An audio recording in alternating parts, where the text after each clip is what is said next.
over table and call Jamestown TV and Economics GH. Many TVs in your hello social media TVs in your dimeni unaname tuone gani tumone. Inu young money gibe gamashini amini wofen wole ke ha wonye no ni tete mo wa mo ni jabolo Brian manche ke AMA ke agbene gamashi youth chaya ni mene akasa wo gan akuchi ami ko ba kwebo ni fe mo ne ya ni bi eje mo ko ba kebo Brian bi ni ji gamashi youth ka me hewo ne kenu tumone mi na me make sure agashi ame hani akuchi ami aje na akuchi ami afefo dagbo gbe na wo yu agashi wo mami e wo mi shi wo no tumo ji ake wo den chese no wo sa wo kukuro ko mi ni wo yo no mene Brian bi ka me hewo mi maja cheme ka me hewo mi ko na strafo e mo femo ko ni yo gamashi mi ke hewo mi ake I make sure I get you asa akuto name na akuto name afi for ko kwe I protect nose wa de ni to agachi me de you can hear me no table like where gamashi em no sha ni bi ni ba na bi e interviews ko me no ba grant work no kwa ma gbasa de o ba fe fe bi ngba ji ni abi Jamestown TV ko ke norms GH le ba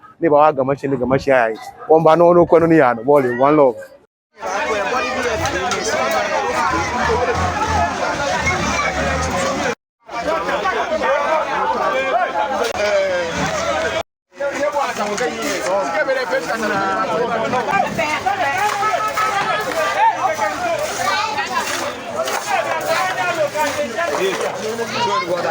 Siagani O'Brien ko O'Brien mo na wo yo motwe ka gani bi ba ko ya na ba chomo ke sanu anya na gasa ma ko ni no tumo na ja ga no tumo no wo so e ba se ni ya bi tu se ko ba fi mo ka jin ngane no wo na ba ka se ni ne so na no ko be no ba ya lo okay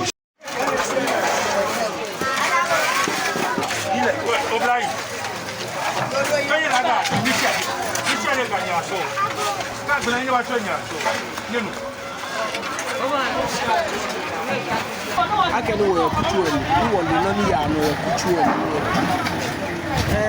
gbẹ́fẹ́ ìgbẹ́ náà sá ní wọ̀lùmọ́ ẹ̀ wọ́n wá náà sá mọ́ ẹ̀já kẹ́ dẹ́nu ọba kẹ́ wọ́n bá kẹ́ fẹ́ lóko ẹ̀ bẹ́jà bọ́lẹ́ǹjẹ́ ó fẹ́ dání ìbá náà hẹ́ wà lẹ́nu yọ̀ mí ní wọ́n ẹ̀kútù ẹ̀mí wọ́n lè akẹ́ bí ẹ̀ ní falifali fẹ́ mọ̀ wáyé bí ẹ̀ kẹ́wọ̀kẹ́wọ̀ ẹ̀wọ́ mi ẹ̀ ẹ̀fẹ́ mi akẹ́ ìbáyé ẹ̀ náà ẹ̀wọ́ kọsùnmọ́ akẹ́kẹ́ fẹ́ wọ́kẹ́ wọ́n yà wò ní kẹ́ máa yà ní túmọ̀ yìí wọ́n á fẹ́ ní mẹ́ni ọkùtù ẹ̀mí amẹ́nà kẹ́ bùnmú ẹlẹ́kẹ̀ kàmí ó wù mí èèwọ̀ kàmí wọ́n àmì kàmí ìdáwò yìí ìwà ìhàn àmì. Lẹ́jọ́ pẹ́ náà ní ìmàlànà ní náà lámú ìwà yìí. Náà lẹ́ bọ́ legal problem náà kọ́ fẹ́ mẹ́nẹ̀ fún wọ́n ní wọ́n lẹ́ǹkẹ́ àbájẹ́bù ṣé wọ́n mọ̀ wọ̀ tué ní mẹ́nẹ̀ mẹ́ni náà ina nie massive bini ofiole de ko de huwe o ngana ni tumo no watu ina ga ni tumo oda wo fe ka wa foni ni wo chamo kuwe ekunwe kuwe eke iwo mi na afa youth loan platform youth platform loan e support wo ya ni tumo na enwe ga wo yo ya ke shi wo ba tu because Giona ke I can the platform na lo afi no ko ba organize no wo ba lo do ba business is not to go in the fact what time we ke oni fe mu here so na na je me ya che ni joy komeni akeba akeke share go ba e na 5 years ke di aya class 1 be e ko me graduate e ko me kindergarten 2 ke ni bi no e na wa won pa me fai wo fe wo akra wo he ni wo twa gan ke mo se da ke fale fe mu ne nyawa because you want fene me e ba wa wo fe la ochi akucho mi bi ehun ameka ni ame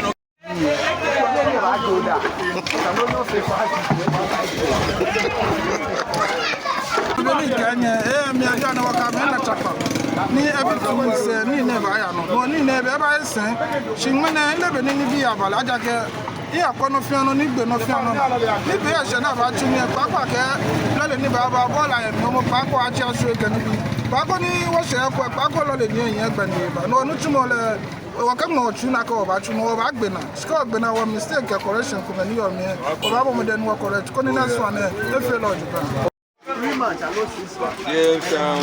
Bozu. We viene.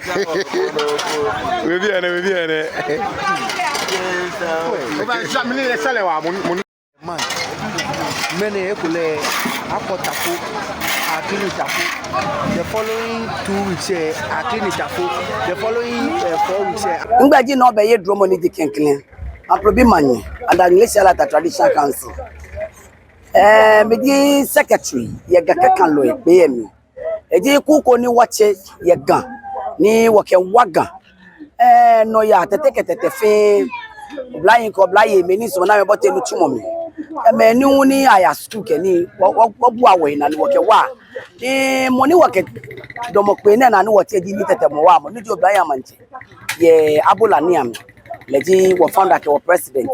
Mene or lebine or call for way, no, I can one yaga machine. I could take power for any few gamashi papa no.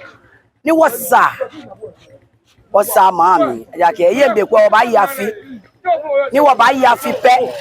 Besake was sa mami, no work you have here, nefe for any war was our gaffy nefia kono. Anyone you on one yene, then come, Madia Chame, Madia Yeme, would you wuti, ni fata way.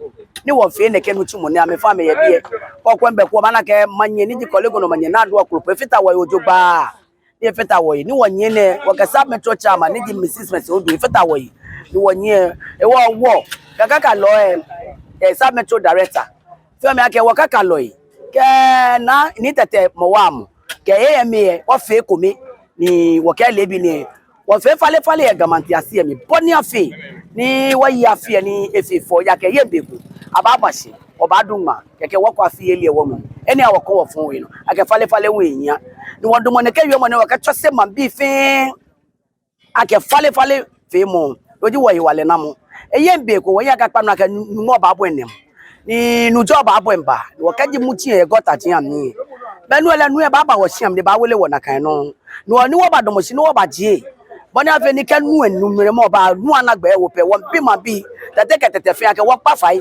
ofa ene kanu pe awo gota diam keju e akawomi keju e ba mi ejie mo suosi ko ni wo banye wo ba lo boni afi wo wala ye yan wo wala na mo ye yan wo wade ti wo ye wale na mo wo ye yan wo fe wo ko wo fo wo yi no ake wo kanu pe ba awo gota diam ti wo ke bola wo mi wo ye wale na mo edamo wo de enche wo no ke gaba ko mama papa ebu edamo mi no edamo bo no ye twa no ma ye jiro abla wo fe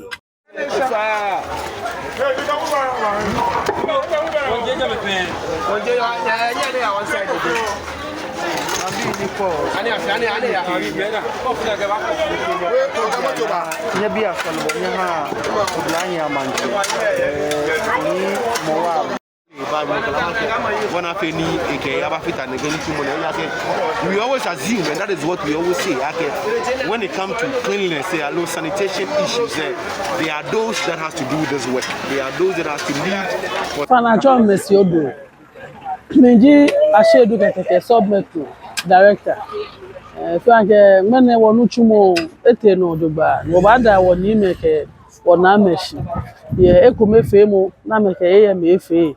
Ni fale femo afe ojuba okayake afe besane ni original minister eba agbele ni ne ko nu ocho operation clean your frontage wonyami pe wo public health directorate wo mekuhi wo fi ayana keneke susumoba AMA wo lady mayor ni di honorable na kwa total yasaki wo coordinating director Echeichi alo efin ake wo fe ko me nu oba wa ninu chumo na ya no dogba to be nu oyo before ke cleanliness is next to godliness e wo ke fale fe mo be te o wa be te bo wa sa ni mo ni woni fia wo no fe no fe mo me sa ni fale fe mo afo dogba o mena ni wo de enche wo magin acheme amede enche ame ke ame efun shi etani won wo mo ni no fe no fe o manye agbena wa pa man bi afaya ke be ni wo tun one amehu amekwe na ameka se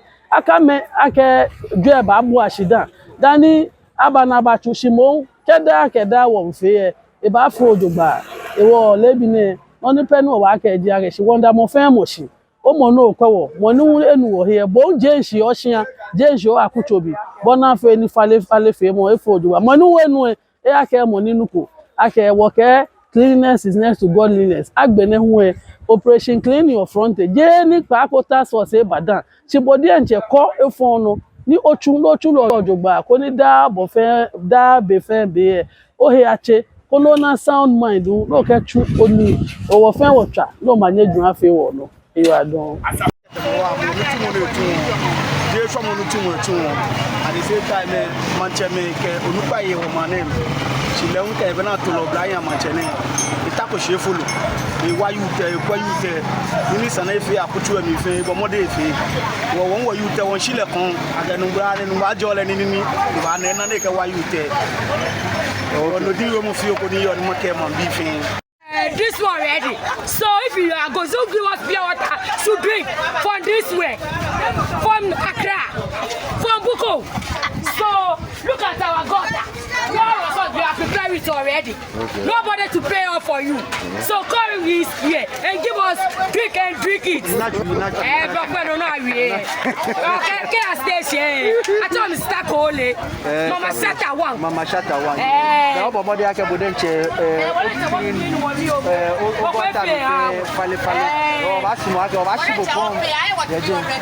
What's that? 3,000. Oh, well, it's what's our beer name. Okay, fair look we have. Bobo, they were the Kaji, one young man, Coco may have failed and I can put a gabache. Pale, what cow, ni Eba, what's going on. Meaning I will go on here, not your contact at your taco. Nakabao, Fay, I can walk it. Nakame feel, what's on what they come out. I can get about one here. I'm on a new Washinano. No jinga will know your can you know your Papuchu and can you fear you? Nothing. Oh, what fair one you more? What if you got? I remember more than Zula, you look at you all. Zula, you mean, you can for here, man, be able to man be or back when watch you. 1 year, 6 months in our people. 1 year and 6 months. I pay me comfort lie war. Me do any cat and I menu. Ni fanaji ne keni ne. Abi ba ko fanaji lo. Fanaji I when I am here come. Alex ko be. I am do. I am do. No te fi otenye na sha ke yoni ake nutulo. Ta fra che ko tu ni ele sa no obo modern bo o kan bibi aya sipa ni bo ne ko no kan yi. Sika wo ko ba me so la yo sika le e na wa. Yo bi an me kwebo live James Town TV no. Ni no ko zoom line onu pai ke wo mam onu pai fe ke ha ne ke ni sika ni. Wo me no wo tu ni ta fra che wo ye bi na me wa me ya school. Ni wo se am wa ba do mo she na ma do mo. Me wo ka wo tu ni ame wa wo na pe. Ni wo ka kwa wo bi na me ke kwa ya. Ni wo se na ma do mo no wo bi e wa do mo bi. Ba be bi o.